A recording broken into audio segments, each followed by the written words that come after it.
1. There's this one co-worker I will never forget, but like in a bad way. Ages 19 to 22, I worked a Tex-Mex spot that shared a patio with the neighboring bar. I got along with the staff really well and ended up being the head wait and handled the scheduling and assigned side duties to staff within a few months. A year into my stint, they hired a woman in her early 40s. She seemed really nice at first. A few red flags started to pop up. She refused to learn any Spanish to communicate with the kitchen staff, even basic words related to food ordering. Now mind you, I spoke almost no Spanish when I started and ended up being able to communicate with the entire staff in our own broken, unique-to-us Spanglish. She thought it was ridiculous and insisted they just learn English, coming from the bitch that pronounced chorizo. We all kind of just tolerated her and wrote her off as being annoying. She started whining about always being broke, like us too, not having enough money to feed her rescue dog or pay rent. Then she'd mosey on into the neighboring bar after work and drink for hours every day.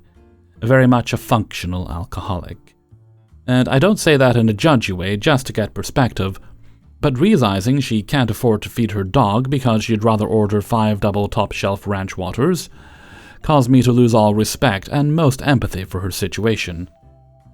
After a while, we noticed she was crying, like literally crying, to customers about her money problems.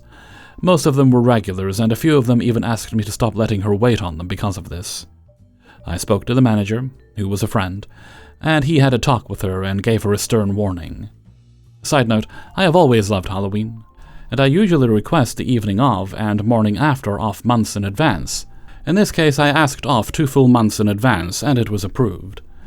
2 days before Halloween, she asks me to switch shifts, meaning I opened the day after Halloween, and I kindly told her I was sorry, but I couldn't. I already had plans and approved time off. She said, "Fine, I guess I'll just effing kill myself." And I went, "That's not cool, dude." And she went into this long, spiraling rant about her life falling apart, and this was her one chance in a long time to be happy, and I'm ruining it, and she might as well drink herself to death. I'm a nice person and obviously don't want someone to kill themselves, so I give her a little pep talk about bad things being temporary, yada yada. Thought it was dealt with, so I clocked out for the day and went next door for a drink to decompress. Like 2 hours later, I get a text from one of the cooks saying she was losing it on them and screaming, and had even talked down to them for not speaking English. They called the manager to come up, and he promptly fired her. Now I'm next door the whole time gossiping with the bartender about how crazy this lady is. Suddenly, I feel someone bear hug me tightly from behind. Before I could even register what was happening, I was all bows and curses, and I apparently elbowed her pretty hard, so she started whining. She got all defensive and said she didn't know why I was mad. I forgot that I'm so good at being polite, she somehow thought I was going to side with her. I stood up shaking with adrenaline and rage, and told her to kindly get the hell away from me, as I didn't care to interact with her. Cue confused blubbering, I explained that she was disrespectful to one of our cooks who I held in high esteem, racist at best, and emotionally volatile and manipulative, and this was her final opportunity to never touch or speak to me again, lest she face the consequences. I saw her around for a few years after that, and aside from a passive smile, she thankfully never spoke to me again. I just think it's so funny to look back on, especially being in my late 20s, working with a few younger folks now. I can't imagine threatening suicide to make them cancel Halloween plans. Like, what even is that? 2. Every once in a while, I have a terrible time falling asleep, and tonight I remembered this story and figured I might as well share it with the good people. I work at a college in university housing. Basically, most college students who live in the dorms know what an RA does. I'm basically the adult who supervises the RAs and takes over for the more serious situations. Medical transports, etc., etc. It's my full-time job. I went to grad school for it. This is my first full-time job out of grad school, and I started working about 3 weeks before students moved onto campus. I've basically been working 9 a.m. to 9 p.m. most days with no weekends off since I started, and I still barely know how to do my job. Somehow I managed to get my entire staff trained and survive until move-in. Freshman students started moving in on a Saturday. Classes were set to start on Monday. Because everyone ended up working around 60-hour work weeks in August, my department basically required that everyone had to take the day off at some point during the first week of classes. I got assigned Monday, which I didn't mind. I would actually have some semblance of a weekend before jumping into the school year, since I worked all day Saturday to make sure we had a smooth move-in. Several of my RAs hosted their first floor meetings on Monday, so I did swing around to a few to introduce myself. But I did not open up my work email. I walked into my office on Tuesday to find several calls and emails about one of my new residents, Jane. Jane's mom was very concerned for Jane, and basically said that Jane had felt homesick since move-in on Saturday, and was basically begging to go back home. Mom was a little pushy about making sure someone checked in on her daughter, but hey, her daughter is a freshman in college, and that adjustment is rough for everyone. Jane's mom mentioned that Jane missed her RA floor meeting the night before because her roommates didn't want to go, and she didn't want to go alone, and that she thought Jane would really benefit from some contact with her RA. Overall, it didn't seem super suspicious. I sent a message to Jane's RA and asked her to check in on Jane, and the RA messaged back saying she would, and I went my way, working on some more pressing concerns, which included some students who had already been busted for high school and allegations of sexual assault. On Wednesday, I ran into my building's inclusion assistant. I've also heard them called diversity peer mentors at some schools, and mentioned Jane to her. My inclusion assistant was super excited to potentially have a new resident to work with, and promised to reach out. I also ran into Jane's RA, who told me she had knocked on Jane's door twice since Tuesday and gotten no response, so I asked her to send Jane an email and CC me on it.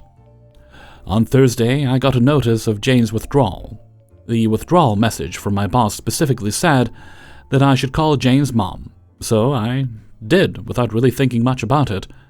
Jane's mom answered and was immediately very short with me. I introduced myself, explained that I would be assisting with Jane's checkout process, and asked if she had a checkout date planned.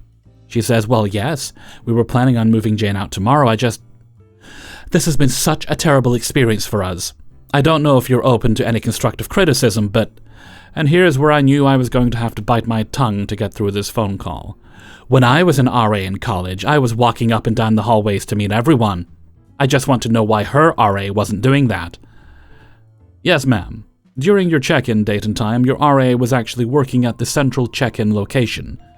You may have met her while you were checking in, but she was required to be at that office for the time of your check-in, and therefore couldn't meet you at your room. Well, it's unacceptable that she never met the RA in all this time. I'm sorry you feel that way, but it is still the first week of classes. Jane did miss her floor meeting with the RA, and the RA went to Jane's room twice this week to visit her, but Jane never answered the door.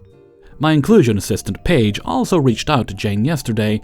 My staff are also students, and I believe they made every effort to reach out to Jane this week. Well, that's funny, because Jane has been in her room all week. She's barely even eaten. She's only left her room to go to class. Thank you for letting me know. In that case, it appears that Jane did not answer the door to my RA, since I have camera footage of my RA and inclusion assistant walking into Jane's room, and an email that my RA sent to Jane mentioning she'd knocked twice. Well, I guess it doesn't even matter. I got berated a little longer, made sure to jump in every so often to defend my student staff, who are truly amazing.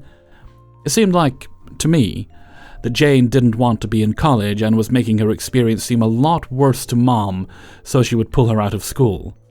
And I was the unfortunate soul that had to be the bad guy. I shouldn't have taken my mandatory day off on Monday when Mom needed me. I should have immediately called Mom on Tuesday and made a game plan with her. I should have devoted my entire workday to sitting down with Jane and basically forcing her to stay in college, yada yada. Overall, it's been my worst parent interaction to date, and Jane's mom did return briefly to scream at me over the prorated billing costs, but I think I handled everything well. Definitely won't be the last parent I'll work with in this field. 3. Hey everybody, JT here again. I've come to share yet another story, but this one isn't about me. This one is about my friend Johnny. Obviously, I'm not going to give his real first name because at some point during the story, I'm going to give his actual last. This is because of the fact it is pretty relevant. So Johnny and I have been friends for ages. I want to say as far back as 9th grade. He's a good guy, works at a sporting goods store, tries to be the life of every party, and he's been through so damn much in such a short time. The thing is, he's almost unshakable. It takes a lot to upset him, let alone get him to the point where he becomes stressed out and stoic. The thing is, Johnny lost both his legs in a car accident when he was 12, and it affected him to the point where he barely said anything for a little over a year. But his mom and dad are the types of people who wouldn't overlook something as worrisome as that, and they eventually found both a support group for amputees and a fantastic counselor. Both of these things helped him to bounce back for the most part. To top it off, throughout all of this he would discover his wicked sense of humor and eventually become the man my family and I know and love today. But as life dictates, there's always somebody who wants to take a leak in the proverbial pool, and this person came in the form of Johnny's first crush, a girl by the name of Linda. This was our junior year of high school, so that would have made her 16 at the time of this recollection. She was on the softball team, working hard on a scholarship, and a general overachiever. She looked like a younger Jenny McCarthy, and acted as if she had the sense of humor of Janine Garofalo. While the former was true, the latter couldn't be further from the truth. From the offset, I could tell her sense of humor was absolutely disgusting. Her sharp wit was nothing more than a series of cruel responses that only she and her cronies found funny. On several different occasions, she had to be removed from the lunchroom by school staff because she had not just crossed the line with another student. She full-on sprinted and barrel-rolled over the thing. But Johnny, being a teenage boy, ignored the ever-living hell out of all these red flags, and he just focused on her looks. I still remember the day he told me he was going to ask her out, and I said, "Come on, Johnny, you can do better. There's absolutely no way you and her would ever work. She's a massive narcissist." Johnny shot me a look of disapproval, as if he was going to dispute everything I had to say before responding. "That's funny. I could have sworn she was an Aquarius." And with that little quip, he ended our conversation. I tried to talk him out of it. I tried on several different occasions. But no matter what I said, he was doing his best to work up the courage to do so. And then the day rolls around when he finally decides to go all in. Spring formal was coming up and he wanted a date for the dance. He got sized up for an incredibly fancy tuxedo. The thing made him look like James Bond. And then he called me over to his house so he can show it off. I asked him if he had a date. He said that he hadn't asked Linda out yet, but he was going to head down to Kmart, where she worked at the time, to do a bit of shopping, and ask her when she took her break, and let her know he wanted to ask her something when she had a moment. Never once did I tell him this idea was solid. I've got a thing about bothering people at work, if it doesn't involve something in regards to the job, but again, Johnny was a teenage boy at the time, and we aren't generally described as rocket scientists during that period of our lives. Still, I had just gotten my driver's license, and I was always looking for an excuse to get behind the wheel. Considering I had already driven over to his house, I figured why not.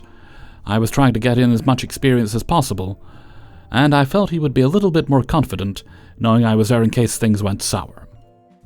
So we get over to the store, we're doing a bit of shopping, he's picking up some essentials like deodorant and toothpaste and such, when he finally spots Linda working at the customer service counter. He mentions that he wanted to ask her something when she went on a break, and she tells him she has 15 minutes. He goes through the line and pays for his stuff, and I'm watching as she repeatedly looks over at him with a look of disdain. I tried pointing it out to him, and he tried to brush it off by saying maybe she was just tired from a long day of work. We get outside as she's getting a drink from the soda machine by the door, and he just blurts it out, "Linda, spring formal's coming up, and I don't have anyone to go with me. I was wondering if you wanted to maybe be my date?" As he was asking the question, she had already popped the tab on her soda, and she was in the middle of taking a sip. He finishes the question and her eyes go wide as she does a spit take. She's coughing and sputtering, and when she finally collects herself, she says, "Sorry, soda went down the wrong pipe. Didn't mean to do that." Then her tone gets noticeably condescending. At least I noticed it at the time. "Sorry, Johnny. I already asked Isaiah and he's going with me. But I heard Jenny Riley is looking for somebody. Maybe you should ask her." Johnny was looking at his feet. At the time she answered back. And I'm certain the only thing he heard was "Sorry, Johnny," before everything started becoming a jumbled word salad to his ears. I stared daggers at her when she gave that answer. The thing is, Jenny Riley was a sweetheart, and if you'd known her today, she would have more than likely been diagnosed as autistic. I completely understood why she pulled her name out of that hat.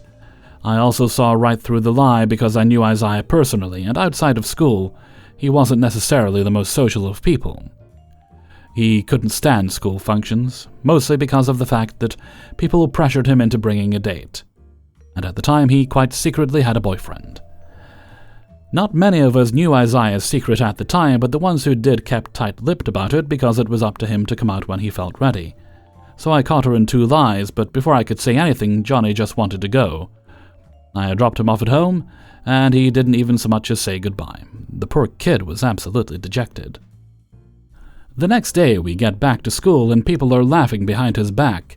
I can hear people mumbling words like crybaby and loser behind his back. I'm getting ready to hit the roof, and that moment happens when this girl, who happens to be one of Linda's cronies by the name of Kayla, calls Johnny Gimpy Limpman. Remember when I said I would mention his actual last name? This poor kid, who was a double amputee by the age of 12 and had to rely on prosthetics and crutches to get around, was saddled with the unfortunate last name Limpman. The way Kayla said this to me, it wasn't some off-the-cuff remark. She said it like it was some sort of label that he'd been called for a while now, but now he was hearing it as clear as a bell for the first time. I watched as my best friend started bawling in the middle of a crowded hallway and cut through so he could go sit in the nurse's office. The moment was made even worse when Linda and Kayla made their way to class. They had to pass by the nurse's office, and when they did so, they looked through the window on the closed door, and mimed wiping away tears while laughing and saying "gimpy" repeatedly. You would have thought something would have been done about this, but this was the 90s. People were a lot less likely to stand up for the disabled. Thankfully, I wasn't most people, and this had me so freaking angry that I was ready to fight all comers. I watched the two harpies enter first period math, and said to hell with being late for my first class. I marched my happy butt down to the vice principal's office, and I narked on them like it was my life purpose.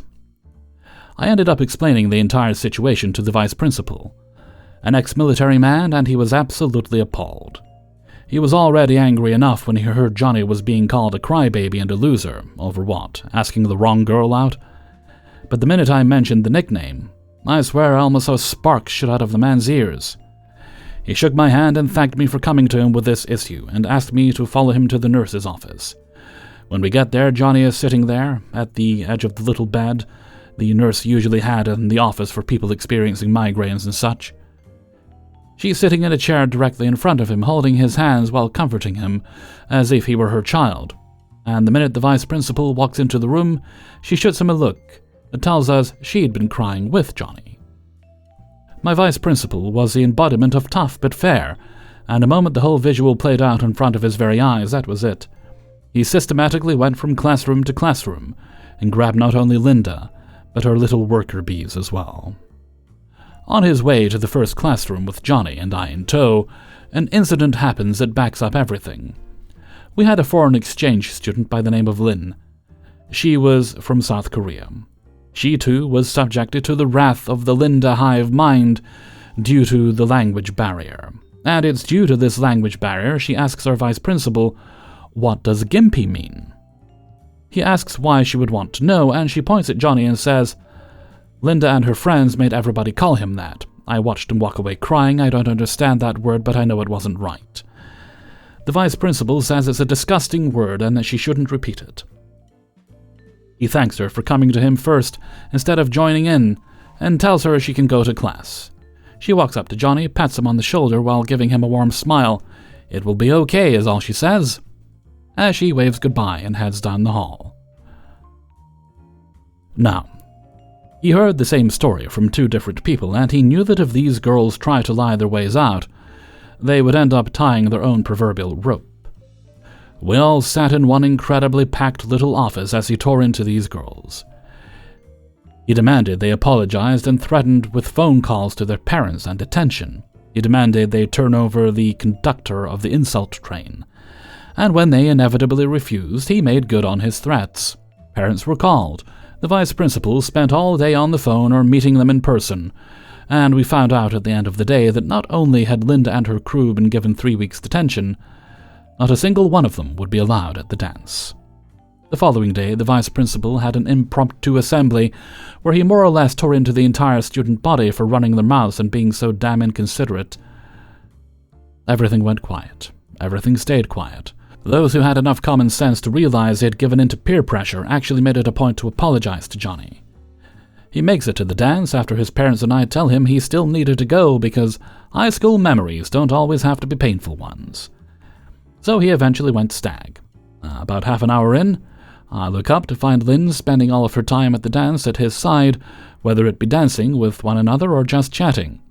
At the end of the night, as everybody was leaving, I watched her give him a hug and a kiss on the cheek. The boy was beaming for the rest of the night. He and Lynn stayed friends. They're still friends to this day. When she went home, they ended up becoming pen pals. Social media brought them back together, and occasionally I hear from her too. As mentioned before, he works at a sporting goods store these days, and he's doing quite well. We live about 3 hours away from each other, but we do our best to get together as much as possible. As far as Linda goes, she never left town. I see her on occasion, and she's still just as miserable as ever. The only difference is now she's miserable on her own. Her entire friends group more or less turned her into a pariah during senior year. They were on to the type of person she actually was, and a good portion of them woke up. Also, during senior year, she would end up losing her scholarship because she brought a can of mace to school and threatened a girl with it in the parking lot. The whole thing was seen by her history teacher, and Linda got expelled the next day. I would find out through Isaiah that she drifts around from job to job, and she's currently working as a Walmart night manager. But she has a reputation there as well, so I don't see that lasting too long. So, to Linda I say this. High school was a long time ago. You made people miserable then, and through a few sources I've deemed reliable, you're still making people miserable. Maybe it's time you allowed yourself to mentally graduate, because you obviously never got the memo it was pathetic then. The way you carry yourself is not a power play. It's just sad. Or you can keep being the way you were, and still are, and let that serve as a warning. Either way, only you can dictate your future, and currently it's not looking so bright. 4. My partner and I share a title and deed with an ex-friend, Little Red Hen. This title, deed, is for a house and land. Our family lives in the house, my partner and I, and 4 kids, and Little Red Hen uses some of the land. The Little Red Hen lives next door, so the land is adjoining. We have made it 4 years, but as her crazy has slowly trickled out, we are done dealing with her.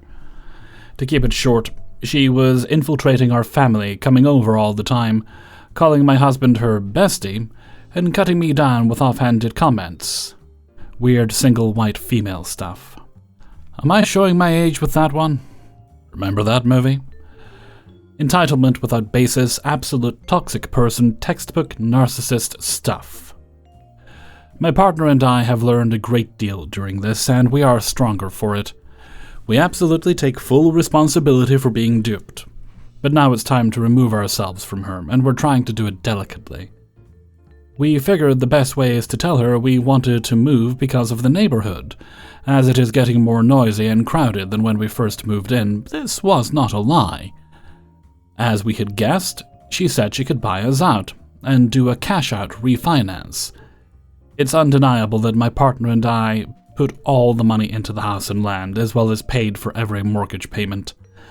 So Little Red Hen knows we are expecting our investment back as well as equity. She was very agreeable that first meeting, and we agreed to give her time to attempt the buyout. She in turn said she would give us a month to use the buyout money to find a new place to move out. as we needed the money to move. Besides being a family of 6, with all of the stuff that entails, my partner has a metal shop in the garage, with lots of heavy tools and machinery. A month would be pushing it, but as soon as we got the green light, we would work our butts off to leave this hen behind in the dust. The next time we met her, she says excitedly that she can get approved for a rental loan, and for the appraisal for it, the house has to be empty. We paused at this. She must know that wouldn't work. She then follows that up with, "Don't worry, you can move back in while we're waiting for the loan to come through." I had to take a couple of deep breaths. What does this entitled little red hen think we're going to do? Throw our stuff up in the air while the house inspection happens? Did she really think we would jump at this chance to move all of our belongings out of a house to... where? I don't know. And then basically camp in the same house waiting to see if the loan will even be approved. She did, actually. After a few breaths, I calmly reminded her that we need the money to move. She doubles down. "Oh, you'll definitely get the money. You just have to give me a little bit to get approved after you move out. Just let me know when you're moved out." I cut her off then. No, that will absolutely not work for us. It was her turn to pause. Then she said she'll just have to think of something else. Yes, I said, agreeing with her finally. I am really enjoying this new thing of arguing with her, though. We talked to a lawyer before any discussion to know what our options were, and we also talked to the loan officer. We're trying to be smart about this. No, we can't undo a lot, but we can move forward. 5. A little backstory. I work at a very popular taco place. It's a chain. You probably know it. I live in a small city that is full of football fans and churchgoers. The morning staff consists of me, 2 cooks, 1 prep, and 1 dish. In my state, you can't sell alcohol until 10 on Sundays, so no bar yet. On with what happened. I get into work at 8:45 a.m. and start doing my morning duties and the usual breakfast stragglers when the first of the church crowd comes in, and I can't finish. I'm a cashier, busser, and expo person, which is normal. My co-workers don't come in until 11. The game starts at 12, so limited time to get the dining room back in order for our lunch crowd. A huge family comes in, and there are easily 10 kids in this group. From the get-go, I am unable to keep up with the cleaning, but thankfully I manage to straggle along until my backup arrives. We get hit with the next few hours with our church crowds and game day watchers. I didn't get to make our frozen marg mix, put out the patio umbrellas, or make sure the bathrooms are fully stocked. One of the cashiers is 16, and while he is a good kid, he doesn't do anything unless asked. It's close to 2 p.m., and one of my co-workers are supposed to have gotten off work at 1. I see her husband sitting at one of the tables watching his wife get orders out as fast as she can, so that the crowd isn't left to the 2 other cooks. As I'm bussing and taking dishes to the side area so they can collectively be taken to the dish pit, I see a hand reach over the half wall and grab a rag out of the sanitation bucket. I look to see her husband walking down the row of tables to wipe down the table I just collected dishes from. I run after him. This is not okay. Husband does not work at our shop, and he receives no compensation for any work done.